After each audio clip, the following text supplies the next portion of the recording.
Jesus seeks our eternal good, यीशु मसीह हमारी अनंत भलाई चाहता है, not our temporary good. हमारा बस तुरंत की भलाई नहीं। That's why he allows some of you to lose your jobs. इसी वजह से वो अनुमति देता है कि आप में से कुछ लोग अपनी नौकरी खो दे। Why should he allow that? परमेश्वर उसकी क्यों अनुमति देगा? Why does he allow us to go through certain difficulties in life which he could easily save us from? वो क्यों हमें हमारे जीवन में कुछ कठिनाइयों का अनुभव करने देता है जिन कठिनाइयों से वो आसानी से हमें बचा सकता था? One, I'll tell you two reasons. One, मैं आपको दो कारण बताऊंगा। it is to make us a little more like him. एक तो हम थोड़ा ज्यादा यीशु जैसा बन जाए, इसलिए To detach us a little more from this world. इस संसार से और थोड़ा हमारा अलगाव हो जाए, इसलिए And also to enable us to have compassion for others who are suffering. उसी के साथ साथ इसलिए ताकि हमारे अंदर भी उन लोगों पर तरस आए या दया आ जाए जो पीड़ा उठा रहे हैं। You can never, if you never experience sickness in your life, you'll never be able to sympathize with someone else who's. अगर आपने अपने जीवन में कभी बीमारी का सामना नहीं किया है, अनुभव नहीं किया है, तो आप कभी उस व्यक्ति के साथ सहानुभूति नहीं रख पाओगे जो बीमार है। You can go and pray for that person, but you won't. But you need to have a little experience of what he's going through. आप जाकर उस व्यक्ति के लिए प्रार्थना तो कर सकते हो, पर आपके पास थोड़ा सा अनुभव होना चाहिए कि वो व्यक्ति किस परिस्थिति से गुजर रहा है। For example, when the Lord doesn't answer your prayer immediately, you pray and pray and pray and pray for something a number of days. उदाहरण के तौर पर अगर प्रभु आपके प्रार्थना का जवाब तुरंत नहीं देता और आप किसी विषय में प्रार्थना करते रहते हो कई दिनों तक, Nothing happens. You can understand. और फिर कुछ नहीं होता, तब आप समझ पाओगे Someone else is going through who's probably prayed for something for 6 months. कि दूसरे व्यक्ति किस परिस्थिति से जा रहे हैं जिन्होंने शायद किसी बात के विषय में 6 महीनों से प्रार्थना कर रहे हैं। And something which God could have answered immediately, and he doesn't. और जिस प्रार्थना का उत्तर परमेश्वर तुरंत दे सकता था पर उसने नहीं दिया। But who at the end of it, you can still say, no, my Lord is faithful. पर उसके अंत में भी हम कह सकते हैं कि नहीं, मेरा प्रभु विश्वास योग्य है। I will not, like Job said, you know, जैसे अय्यूब ने कहा, even if he slays me, I will trust in him. यद्यपि वो मेरा घात क्यों ना कर दे, मैं उसमें आशा करूंगा, मैं उसमें भरोसा करूंगा। What a verse that is. Let me turn you to book of Job and see something वो एक क्या ही अद्भुत वचन है। आइए हम निकालेंगे अय्यूब की पुस्तक interesting that he said over there. और देखेंगे वहां अय्यूब ने कुछ दिलचस्प कहा। Job 13 and verse 15. अय्यूब 13 उसका 15 वचन।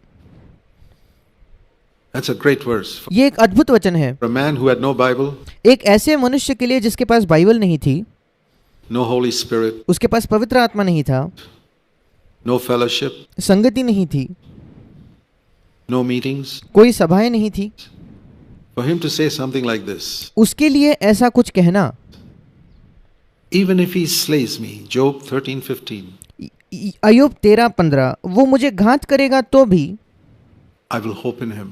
मैं उस पर आशा करूंगा। और हिंदी में इसका अनुवाद गलत दिया है। हिंदी में लिखा है कि वो मुझे घात करेगा, मुझे कुछ आशा नहीं, बल्कि इंग्लिश में लिखा है वो मेरा घात क्यों ना कर दे, मैं उस पर आशा करूंगा, I will trust him. मैं उस पर भरोसा करूंगा। I want to ask you, my brother, मैं आपसे पूछना चाहता हूँ, sister, मेरे भाइयों, मेरे बहनों, can you say that? क्या आप ये कह सकते हो? Particularly when you're going through deep pain or suffering of some sort, विशेषकर जब आप गहरे दर्द से, गहरे पीड़ा से होकर गुजर रहे हो, you know that which God can relieve in a moment, और आप जानते हो कि उस पीड़ा से परमेश्वर एक क्षण में आपको छुड़ा सकता है, and he doesn't, और फिर भी वो नहीं करता, and you wonder why. और आप सोचते हो क्यों? Can you say, well, I don't know the answer to that. I'm क्या आप कह सकते हो कि अच्छा, मुझे तो इस बात का जवाब नहीं पता, not God, I don't know the answer. मैं परमेश्वर नहीं हूँ, मेरे पास जवाब नहीं है, But I know that even if he kills me, I will still die trusting in him. पर मैं जानता हूँ कि यद्यपि परमेश्वर मुझे मार ही क्यों ना दे, मैं फिर भी मरते हुए भी यही विश्वास करूंगा कि मैं उस पर भरोसा कर सकता हूँ। See, that's what the martyrs have always said. जो मसीह के लिए मारे गए वो लोग भी हमेशा यही कहते थे। See the difference between John the Baptist, who was the greatest prophet, और यूहन्ना बपतिस्मा देने वाला जो सबसे महान भविष्यद्वक्ता था, उसमें और दूसरों में अंतर। in the Old Testament. And when he held on in faith और वो पुराने नियम का सबसे महान नबी था, वो विश्वास में बना रहा until he was jailed जब तक वो बंदीगृह में नहीं डाल दिया गया by Herod. हेरोद राजा के द्वारा। When he was jailed by Herod, do you know that John the Baptist began to lose his faith? जब हेरोद राजा ने उसको बंदीगृह में डाला, क्या आप जानते हो यूहन्ना बपतिस्मा देने वाला अपना विश्वास खो रहा था? Why did he lose his faith? उसने क्यों अपने विश्वास को खोया? Because God had protected him from all evil out there in the wilderness. क्योंकि जब वो जंगल में था तब परमेश्वर ने उसे सारे बुराई से बचा कर रखा था, सुरक्षित रखा था। And here was an earthly king just locking him up in a jail. और यहाँ एक पृथ्वी का राजा था जिसने उसको ऐसे ही बंदीगृह में बंद कर दिया। And why didn't the Lord release him? क्यों परमेश्वर ने उसे नहीं छुड़ाया? That's the question in John the Baptist's mind. यूहन्ना बपतिस्मा देने वाले के मन में यही एक प्रश्न था। So he sent some of his disciples to Jesus. और इसलिए उसने अपने कुछ शिष्यों को यीशु के पास भेजा। You read in Matthew 11, they went to Jesus and said, "Are you really the Messiah?" आप मत्ती 11 में पढ़ते हो कि वे यीशु के पास जाकर कहते हैं, क्या आप सचमुच में मसाया, क्या आप सचमुच में वो अभिषिक्त हो जिसके लिए हम इंतजार कर रहे थे? Or do we have to wait for the Messiah still to come? या हमें इंतजार करना होगा कि अभी भी अभिषिक्त जो है, मसाया जो है, मसीह जो है, वो आपके बाद आने वाला है क्या? He's asking this question. ये प्रश्न कौन कर रहा है? The man who heard the voice from heaven, वो मनुष्य जिसने स्वर्ग से आवाज सुनी थी, saying, "This is my beloved son in whom I am well pleased." उसने वो आवाज सुनी थी जो कहती थी, ये मेरा प्रिय पुत्र है जिससे मैं अति प्रसन्न हूँ। Imagine if you had heard a voice from heaven सोच कर देखिए, अगर आप स्वर्ग से एक आवाज सुने तो, over Jesus, would you ever doubt that he's a Messiah? और वो यीशु के बारे में वो आवाज सुनते, क्या आपको कभी शक होता कि वो वही मसीह है या नहीं? And not only he heard the voice from heaven, saw the dove coming down and resting upon him. ना केवल उसने स्वर्ग से उस आवाज को सुना, पर उसने स्वर्ग से एक कबूतर को आते देखा और यीशु पर बैठते हुए देखा। And at the end of it, he doubts it. और उसके अंत में भी वो शक करने लगता है, संदेह करने लगता है। Sometimes we think if I see Jesus once in my life physically, I'll never doubt him again in my life. कभी कभी हम सोचते हैं, अगर मैं मेरे जीवन में एक बार यीशु मसीह को अपनी आंखों से शारीरिक रूप से देख पाता, उसके बाद मैं अपने जीवन भर कभी संदेह नहीं करता, शक नहीं करता। Don't be so sure. आप इतने निश्चित न बने। Our flesh is so deceptive. हमारा जो शरीर है, हमारा देह है, वो बहुत धोखा देने वाला है। So John the Baptist loses faith. और यूहन्ना बपतिस्मा देने वाला वो अपना विश्वास खो बैठता है। पर New Testament saints नए नियम के कई संत have been in jail for 15-20 years वे 15-20 वर्षों तक बंदीगृह में रहे and not lost faith. और उन्होंने विश्वास नहीं खोया। You read of people like Richard Wurmbrand and others. आप रिचर्ड वम्ब्रैंड या ऐसे अन्य लोगों के विषय में पढ़ते हो। They trusted the Lord till the end and some of them died in jail. उन्होंने अंत तक प्रभु में भरोसा रखा और उनमें से कुछ लोगों की तो बंदीगृह में, जेल में ही मृत्यु हो गई। How were they better than John the Baptist? I वे यूहन्ना बपतिस्मा देने वाले से बेहतर कैसे थे? don't think they were greater than John the Baptist मुझे नहीं लगता वे यूहन्ना बपतिस्मा देने वाले से महान थे in their devotion to the Lord. प्रभु के प्रति उनकी जो भक्ति थी, मुझे नहीं लगता कि वो यूहन्ना बपतिस्मा देने वाले से उसमें महान रहे होंगे। But they had the Holy Spirit पर उनके अंदर पवित्र आत्मा था। in them. पवित्र आत्मा उनके अंदर था, John the Baptist did not have. जो यूहन्ना बपतिस्मा देने वाले के पास नहीं था। To me, that is the greatest proof मेरे लिए ये सबसे बड़ा सबूत है that the greatest prophet in the Old Testament did not have the Holy Spirit inside him. कि पुराने नियम का सबसे महान जो नबी था, भविष्यद्वक्ता था, उसके पास पवित्र आत्मा उसके अंदर नहीं था। So he lost faith और इसी वजह से उसने विश्वास खो दिया, just because he was jailed सिर्फ इसलिए क्योंकि वो बंदीगृह में डाल दिया गया and Jesus did not release him. और यीशु मसीह ने उसे छुड़ाया नहीं। But in the new covenant, पर नई वाचा में those who are filled with the Holy Spirit, even if they are jailed for 50 years, जो पवित्र आत्मा से भरे हुए होते हैं, यद्यपि वे 50 वर्षों तक क्यों ना जेल में डाल दिए जाए, say, Lord, we trust you. वो कहेंगे कि प्रभु हम तुझ पर भरोसा करते हैं। Think of these martyrs who went to the stake being burnt. ये जो मसीही संत थे जिनको मार दिया गया, जो मसीह के लिए जिनकी मृत्यु हुई, उनके विषय में सोचिए कि उनको जला दिया जाने वाला था। They would die singing songs or thrown to the lions. पर वो गीत गाते हुए मृत्यु का सामना करते थे, या कुछ कुछ संतों को तो सिंहों के सामने फेंक दिया जाता था। They never lost faith. उन्होंने कभी विश्वास नहीं खोया। And so these things encourage us tremendously. और ये बातें हमें बहुत ज्यादा प्रेरणा देते हैं, हमें प्रोत्साहित करते हैं। What about us? हमारे विषय में You क्या? lose faith when some little prayer you prayed didn't get answered in 1 week. क्या आप विश्वास खो बैठते हो अगर कोई छोटी सी प्रार्थना जो आपने की वो एक हफ्ते में उसका उत्तर ना मिले तो, Or didn't get answered in 6 months. या 6 महीने में उसका उत्तर ना मिले तो? Take courage from these people who have stood true to the Lord through many years. इन लोगों की गवाही से हिम्मत ले जो प्रभु के प्रति कई वर्षों तक प्रभु के लिए वो खड़े हुए, विश्वास योग्य रहे। See this other verse in Job and chapter 23. एक और वचन देखेंगे, आयुब का पुस्तक 23 अध्याय Verse 10.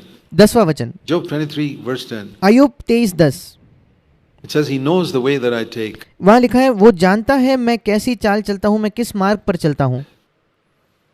The Living Bible paraphrase of that is he knows every detail of what is happening to me. Living Bible जो एक भावानुवाद है उसमें इस वचन को ऐसे लिखा गया है, वो हर एक डिटेल, हर एक छोटी बात को जानता है जो मेरे साथ हो रही है।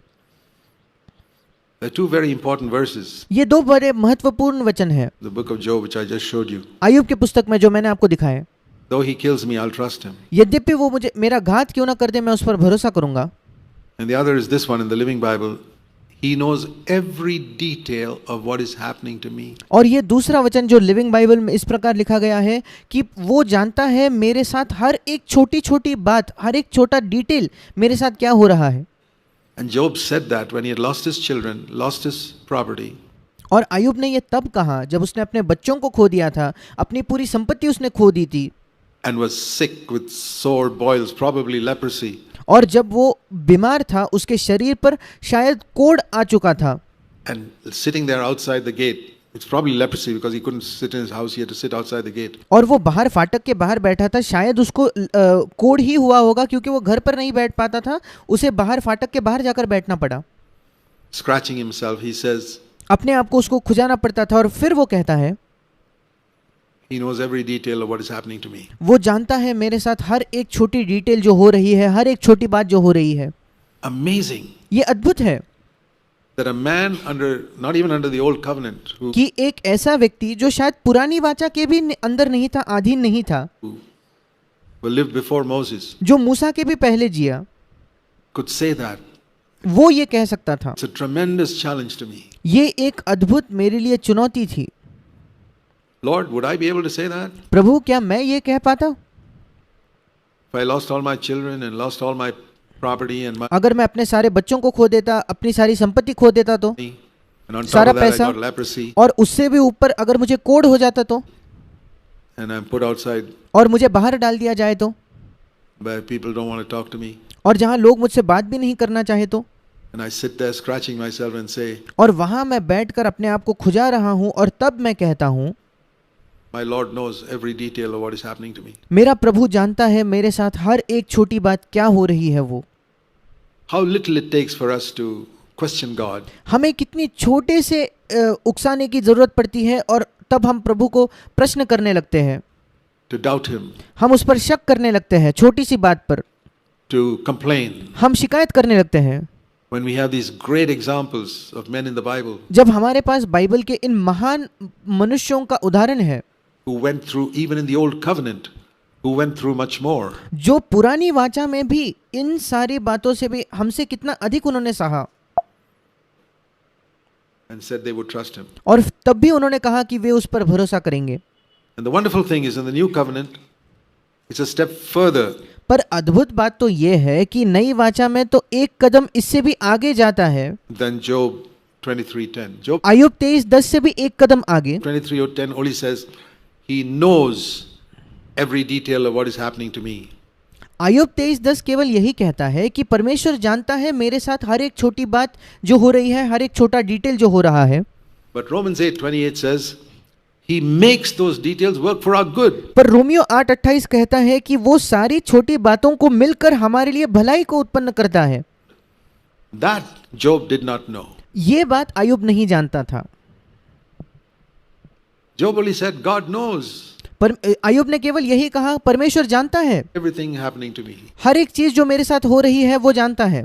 That itself is a tremendous comfort. वो अपने आप में एक बड़ा सांत्वन है To know that my Heavenly Father knows every detail of what is happening. ये जानना कि मेरा स्वर्गीय पिता हर एक छोटी बात जानता है जो मेरे साथ घट रही है, जो मेरे साथ हो रही है। But imagine the greater comfort it is पर कल्पना करके देखिए, इससे भी बड़ा सांत्वना तो ये है when you realize that He's making those very things which appear to be harmful जब आप इस बात को समझते हो कि परमेश्वर उन सारी बातों को लेकर जो दिखने में तो हमारे लिए ऐसा लगता है कि ये हानिकारक है, to work for our good. पर उनसे भी वो हमारे लिए भलाई को उत्पन्न कर रहा है।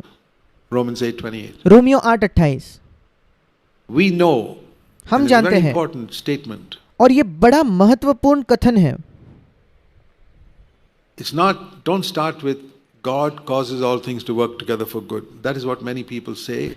इसकी शुरुआत ऐसे न करे कि परमेश्वर सब बातें मिलकर भलाई ही को उत्पन्न करता है। कई लोग ऐसे कहते हैं, इस वचन की शुरुआत ऐसे करते हैं। It's right. वो सही तो है, But you should be able to say, I know. That's how it begins. पर आप ये कहना आपको चाहिए कि आप ये कह सको कि हम जानते हैं, मैं जानता हूं। उस वचन की शुरुआत ऐसे होती है, I know. It's a confession of faith. मैं जानता हूं, ये एक विश्वास का अंगीकार है। I know that God causes everything to work for good मैं जानता हूं कि परमेश्वर उन सब बातों को मिलकर भलाई ही को उत्पन्न करता है to those who love Him and who are called according to His purpose. उन लोगों के लिए जो परमेश्वर से प्रेम रखते हैं और उसकी इच्छा के अनुसार बुलाए हुए हैं। And that purpose is mentioned in verse 29. और उसकी इच्छा या उसका उद्देश्य जो है वो 29 वचन में लिखा गया है, That we might be conformed to the image of God's Son. कि हम परमेश्वर के पुत्र के स्वरूप में बन जाए। That is the good. The good is not that I get a better job or marry a better girl or boy. वो वास्तविक भलाई है। भलाई ये नहीं कि मैं एक बेहतर नौकरी पाऊं, मैं एक अच्छे लड़के अच्छे लड़की से मेरा विवाह हो जाए, Or get more money. या मैं ज्यादा पैसा पाऊं। No, the good is the greatest good that God can ever do. And that is, you see, this is the verse that teaches me. नहीं, भलाई ये है जो सबसे बड़ी भलाई जो परमेश्वर कभी कर सकता है, और ये एक वचन है जो मुझे ये सिखाता है। On Romans 8:28 and 29. रोमियो 8:28-29 मुझे ये सिखाता है That when God talks about good, कि जब परमेश्वर भलाई की बात कर रहा है, doing good to me, मुझे मेरे विषय में भलाई करने के विषय में जब वो कहता है, He's not talking about increasing my salary. वो मेरी तनख्वाह बढ़ाने के विषय में बात नहीं कर रहा। He's not even talking about healing me. वो मुझे चंगा करने के विषय में भी बात नहीं कर रहा। He's not talking about giving me a better house मुझे एक बेहतर घर देने के बारे में नहीं, or many of you a better marriage partner. या आप में से कईयों के लिए एक बेहतर जीवन साथी के लिए भी नहीं। No. नहीं, He is talking about making us like Jesus Christ. वो बात कर रहा है हमें यीशु मसीह जैसे बनाने के बारे में। God says that is the greatest good that I can do to any human being. और परमेश्वर कहता है ये सबसे बड़ा, सब सर्वश्रेष्ठ भलाई है जो मैं किसी भी मनुष्य के लिए कर सकता हूँ। And when you come to know the Lord, you will agree with God. और जब आप प्रभु को जानने लगोगे तब आप परमेश्वर से इस विषय में सहमत होगे।